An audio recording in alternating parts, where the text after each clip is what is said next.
এবং আমাদেরকে মুহূর্তে মজলিসে আসার বসার তৌফিক দান করেছেন। সবাই বলি আলহামদুলিল্লাহ। আলহামদুলিল্লাহ। যে রাসূল পাক সাল্লাল্লাহু আলাইহি ওয়াসাল্লামের উম্মত হয়ে আমরা গর্বিত, শাফিউল উম্মাহ, খাতামুন নবিয়্যিন, রাহমাতুল আলামিন, সাইয়্যিদুল আমবিয়া ওয়াল মুরসালিন, যার উম্মত হয়ে আমরা গর্বিত। রাসূল পাকের শানে আমরা সবাই একবার দুরূদ শরীফ পড়ি। আল্লাহুম্মা সাল্লি আলা মুহাম্মাদ কামা সাল্লাইতা আলা ইব্রাহিম ওয়া আলা আলি ইব্রাহিম ইন্নাকা হামিদুম মাজিদ। আল্লাহ পাক রব্বুল আলামিন পবিত্র কালাম ঘোষণা করেন, قد أفلح من تزكى وذكر اسم ربه فصلى।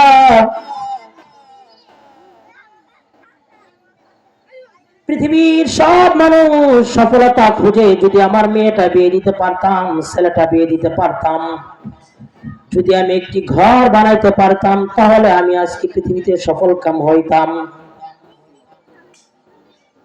সফলতা খুঁজে মানুষ বিয়ে করার মধ্যে, বিয়ে দেওয়ার মধ্যে, ঘর বাঁধার মধ্যে, রাস্তা করার মধ্যে। অথচ আল্লাহ তাআলা বলেন, বান্দারে আমি তোমাদেরকে সফলতার একটি মাপকাঠি দিয়েছি। যদি তোমরা তিনটি কাজ করতে পারো, সবাই তোমরা সফল কাম হয়ে যাইবে। সবাই সফলতা খুঁজে, সফলতা কোথায়, শান্তি কোথায়, শৃঙ্খলা কোথায়? সবাই আল্লাহ সফলতা খুঁজে। অথচ আল্লাহ তাআলা বলেন সফলতা তিনটি কাজে। এক নম্বর আল্লাহ বলেন, قد أفلح من تزكى। যে ব্যক্তি নিজের আত্মাকে পরিশুদ্ধ করলো, সেই ব্যক্তি সফল কাম। মানুষের আত্মা যদি শুদ্ধ হয়ে যায়, মানুষ সফল হয়ে যায়। মানুষের আত্মার এমন একটি বড় শক্তি আছে, রূহানি শক্তি। পঞ্চ ইন্দ্রিয়ের কাজ যখন শেষ, জিহ্বা, চক্ষু, নাসিকা, ত্বক, এগুলোর কাজ যখন শেষ হয়ে যায়, তখন থেকে মানুষের রূহানিয়তের আত্মার কাজ শুরু হয়। এজন্য মানুষের আত্মা হলো এমন একটি বড় জিনিস, যদি আত্মাটা শুদ্ধ হয়ে যায়, তার জীবনের সমস্ত কাজগুলো সুন্দর এবং শুদ্ধ হয়ে যাবে। মানুষ আত্মার পাওয়া। আপনি এখানে বসে আছেন, মনে মনে আপনি ঢাকা যেতে পারবেন, কুমিল্লা যেতে পারবেন, চট্টগ্রাম যেতে পারবেন, কিন্তু চোখের কাজ শেষ, দেখা শেষ। নাকের কাজ ঘ্রাণ নেওয়া শেষ, কানের কাজ শ্রবণ করা শেষ। কিন্তু কলব এমন এক জিনিস, আত্মা এমন এক জিনিস, আপনি এখান থেকে বসে ঢাকা যেতে পারবেন, চট্টগ্রাম যেতে পারবেন, পরকে প্রেম করতে পারবেন, সবকিছু করতে পারবেন। আলা ইন্না ফিল জাসাদি মুদগাহ। মানুষের দেহের মধ্যে একটি রক্তপিণ্ড আছে। যদি মানুষের রক্তপিণ্ডটা শুদ্ধ হয়ে যায়, মানুষের সমস্ত কর্মজীবনের আপাত মস্তক সব সুন্দর হয়ে যায়।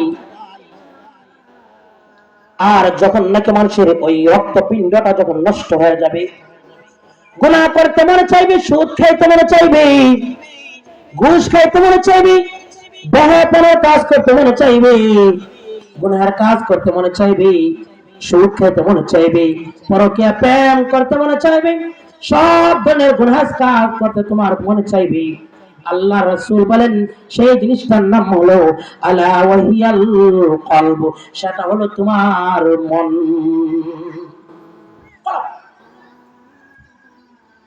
বুঝতে পারছেন কথাটা? বুঝতে পারছেন? আত্মা সঠিক, সব সঠিক। আল্লাহ বলেন কদ আফলাহা মান তাযাক্কা।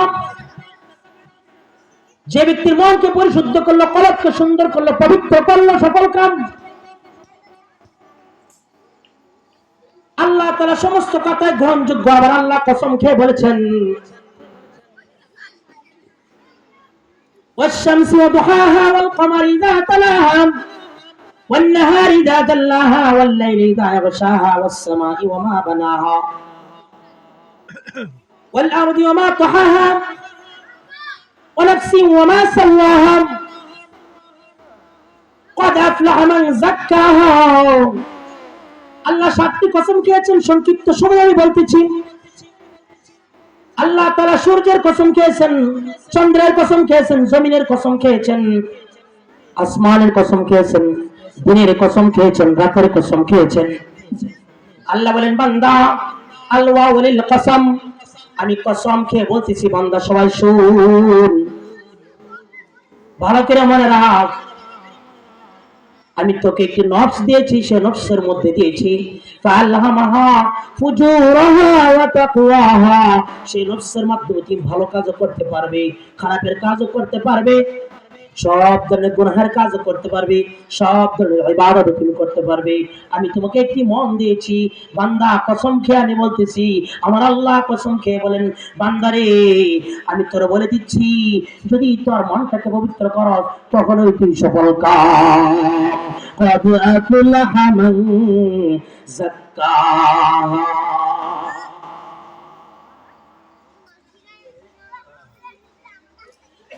আল্লাহ তাআলা নবীকে ঘোষণা করবেন, নবী আমার কুল্লিল মুমিনিনা ইয়াগুদ্দু মিন আবসারিহিম, আপনার উম্মত বলতে পারে আমি নফসকে কেমনে পবিত্র করব? আমি আল্লাহ তাআলা তাকে কি মাফ করে দিয়েছি, দুটি মাফ করে দিয়ে দিয়েছি, দুইটা মাফ করে দিয়েছি। কুল্লিল মুমিনিনা ইয়াগুদ্দু মিন আবসারিহিম, ওরে আমার বান্দারা তোমরা যখন চলবা, মাটিতে যখন হাত দাও, জমিনের মধ্যে যখন তুমি চলবা, তোমাকে আমি মাথাটা দিয়ে দিলাম, তোমার মাথাটাকে নিচু রাখবা, মাথাটাকে নিচু রাখবা, মাথাটাকে অবনত রাখবা, চক্ষুকে অবনত রাখবা।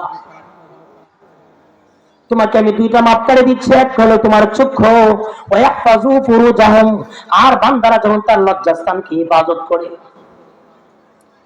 বান্দা যখন দুইটা কাজ করবে তখন তার যালিকা আযকা লাহুম, তখন হবে তার সফলতা।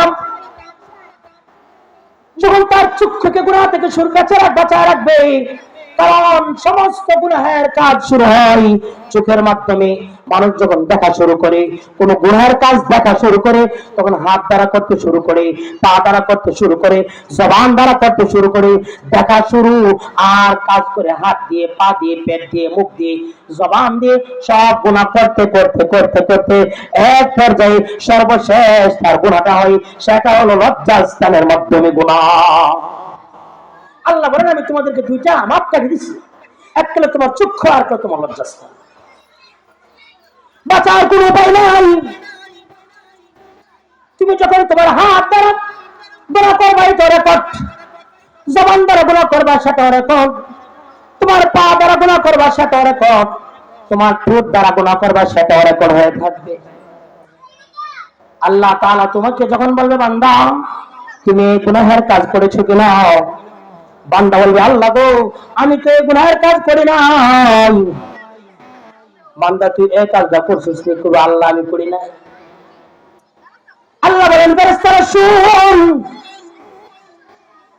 আল-ইয়াওমা নাখতিমু আলা আফওয়াহিহিম ওয়া তুকাল্লিমুনা আইদিহিম ওয়া তাশহাদু আরজুলুহুম বিমা কানু ইয়াকসিবুন।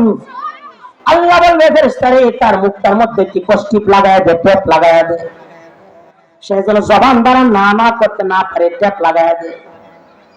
আফসোসের বিষয় আমার হাত কথা বলবেন, ওয়া তুকাল্লিমুনা আইদিহিম, হাত সাক্ষ্য দিবে আল্লাহ এই হাত দ্বারা অপরাধ করেছিল, অন্যায় করেছিল, গুনাহের কাজ করেছিল। ওয়া তাশহাদু আরজুলুহুম বিমা কানু ইয়াকসিবুন, আমার পা সাক্ষী দিবে আল্লাহ গো তোমার এই বান্দায় পা দিয়ে হেঁটে হেঁটে গানের মঞ্চে গিয়েছিল, এই পা হেঁটে হেঁটে গুনাহের কাজ করেছিল, জিনা করেছিল। জবান সব কিছু খুলে, আর সব কিছু খুলে যাবে, প্রত্যেকটা অন্য প্রত্যঙ্গ খুলে যাবে। কবি বলেন রব্বে গুয়াদ মানসুনি বুসিদাম বুসে গুয়াদ চিদাম সামরুল কালাম, চশমে গুয়াদ চিদাম সুয়ে হারাম, চক্ষু বলবে আল্লাহ